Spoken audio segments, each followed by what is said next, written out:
الحمد لله والصلاة والسلام على رسول الله في دنيا الأهوام والعناء والضيق والشدة والابتلاء. وفي زمننا هذا نحتاج إلى التفاؤل الذي اصطحبه نبينا صلى الله عليه وسلم، خصوصا فيما يجري في هذا الزمن مع انتشار فيروس الكورونا. وهذا التفاؤل الذي اصطحبه نبينا صلى الله عليه وسلم في حياته كلها قولا وعملا. ولذلك في الحديث أن النبي صلى الله عليه وسلم قال: لا طيرة وخيرها الفأل. وقال عليه الصلاة والسلام: أحب الفأل الصالح. ولذلك لا بد للإنسان أن يتفاءل. تفاءلوا بالخير تجدوه، كلمة نسمعها فما أروعها.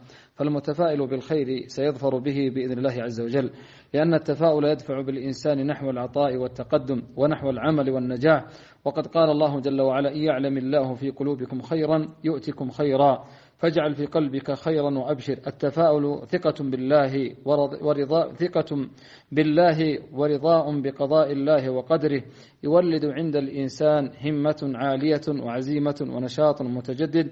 المسلم المتفائل هو متوكل على الله عز وجل، يعلم أن كل شدة فرجها آت، يتوقع الخير، يبتسم الحياة، يحسن الظن بالله الذي بيده مقادير الأمور، ويعلم أن الرحيم سيجعل بعد العسر يسرا وبعد الضيق فرجا وبعد الحزن سرورا.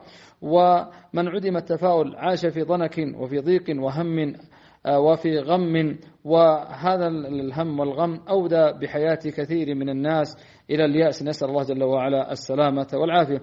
أقول إن المؤمن حقا يعلم أن ما أصابه لم يكن ليخطئه وما أخطأه لم يكن ليصيبه. فكن أيها المسلم ويا أيها المسلمة على هذا الوصف مقيما، فلا تستبطئ أن يفرج الله عز وجل وأن يكشف الله عز وجل هذه الغمة، وأن تعلم أن كل فرج بإذن الله سبحانه وتعالى سيأتي. واحذر من التشاؤم. أسأل الله سبحانه وتعالى أن يشرح صدورنا للفأل الحسن الذي يحمل في طياته النور والسرور. والله أعلم، وصلى الله وسلم وبارك على